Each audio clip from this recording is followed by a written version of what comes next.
Let's see. Francis, you're up. I'm up. No, she's sitting down. It's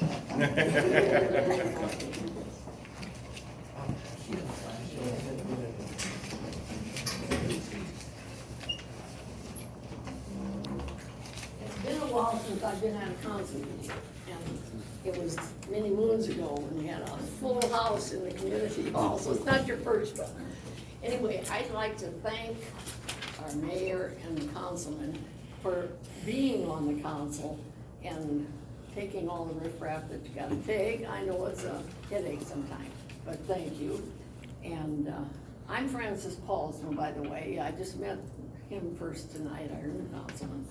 And I've lived in Springfield for 65 years, so that puts me kind of an experienced person as far as Springfield's concerned.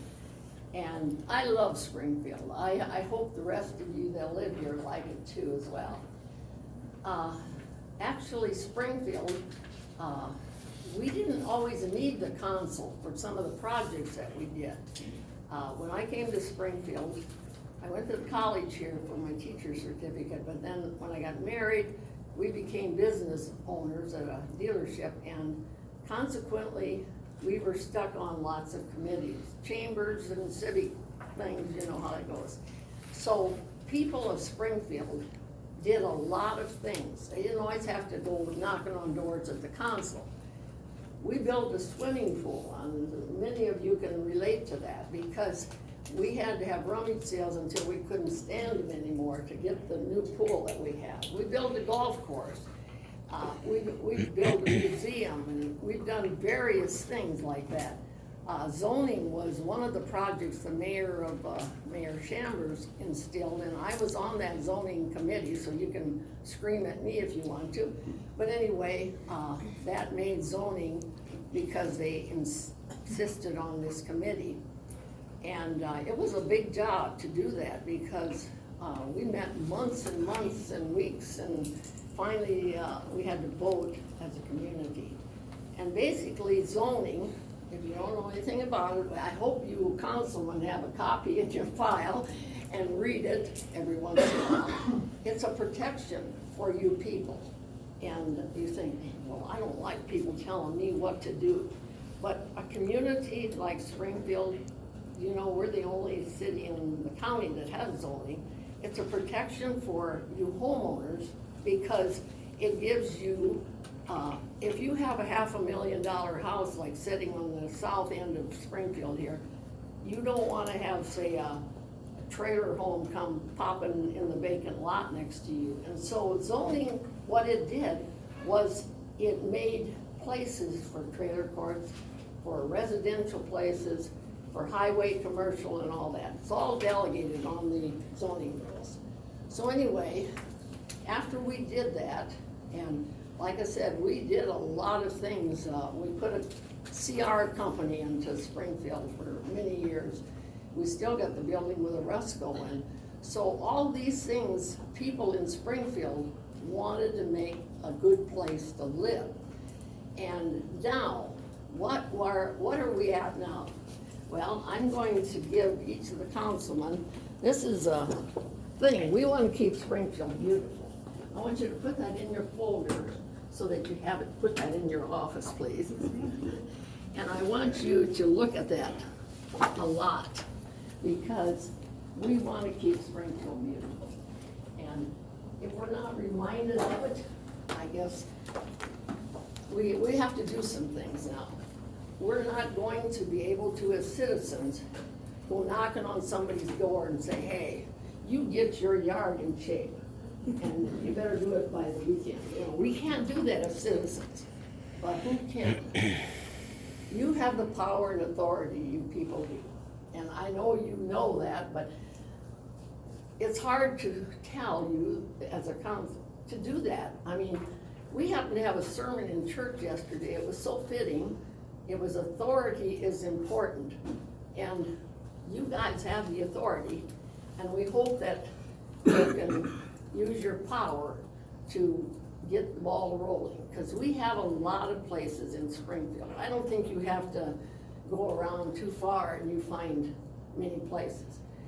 2 years ago, the Springfield paper came out, and lo and behold, there was a ad in there that said, guess what?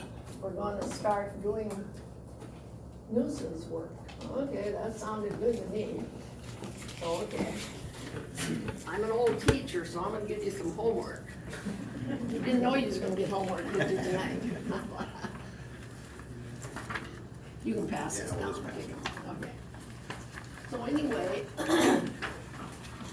what they're having on that sheet right here was the list of people whose addresses were in the paper 2 years ago. Okay, and we have the paper, I think it's in my box. And I happened to read it because somebody had the newspaper, and in May, somebody came through town that was a resident. His father was the president of the college. He said, Francis, he said, I went through Springfield a year ago. He said, and we looked at houses that used to be really nice houses and so forth. And he said, we left town and all we could say, oh my gosh, it almost brought tears to our eyes. Now, I'm not making up this story. It's the truth. And so in May, another person came up to me and said, you know what? I'm the only person in my block that mows the yard. The rest of the people don't care if there's weeds, and the whole block is a disaster. She's lucky that one of the homes that got completed, that was the raising. We thank you for that one, because they did a good job of that. And if I had to grade that, though, it'd be kind of a bad grade, which is bad. One complete. But anyway, let's hope that we can do a little better job of getting these completed. We don't care to hear about it tonight. These are I went around this year, and this is what those places look like. They aren't all on there, but those are on that sheet. I happen to have a place in my block where Virgil Harder lived. He's been dead a long time, and you know where he lives? He lives a block off of Main Street, or he did. That house has been demolished almost, nobody lives there, and the trees are falling. It looks like this. This is what it looks like. These are things that we got. I mean, there might be rats and mice and who knows what's in there.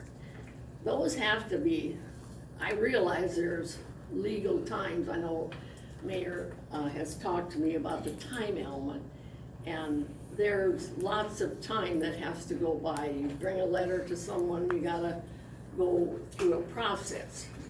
But whatever you have to do, I want you to use the word tough. Let's get tough. We'll stand beside you and help you.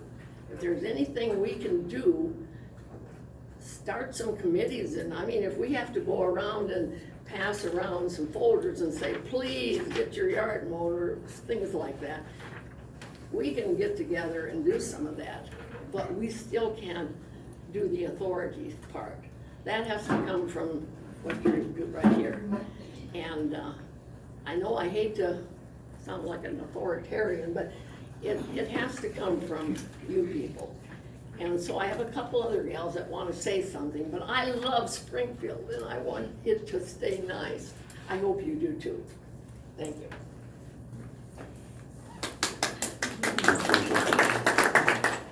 Linda Youngkin's are you gonna say it? No, okay. I'd just like to close our part, and if there's anything we can do, Cindy, did you want to say anything? Yeah, you mentioned something. I might just add that I'm a month away from being 85 years old, and my get up and go is kind of almost gone, but I will do whatever is asked. If we can do some footwork and some computer work, but we need to get busy, and we want people to know that, you know, I did talk to the mayor at Avon, because I graduated from Avon, and he's Mike Petrick, I think, maybe, I don't know if you know who that is, but anyway, they have I don't know if you brought that newspaper along, but you probably don't remember what happened over at Avon. They hired a state person. I don't know if you're familiar with it. There's a state deal that you can get a hold of, and you employ that person, and he's the one that works with your lawyer. Okay, the city warning, clean it up or pay up. They literally put this in the newspaper, Yvonne. They put pictures of all the places, this guy then, not the council or the mayor, that person, he said about how much, I don't know how long of a time frame they used, but he said it was a definite help for their situation. But anyway, that's another possibility, but whatever it is, keep us informed, and we'll be back in September to see how this is coming. Maybe I can give you an A+, you never know. Well, thanks for all your Thank time. you. Yeah, okay. Okay,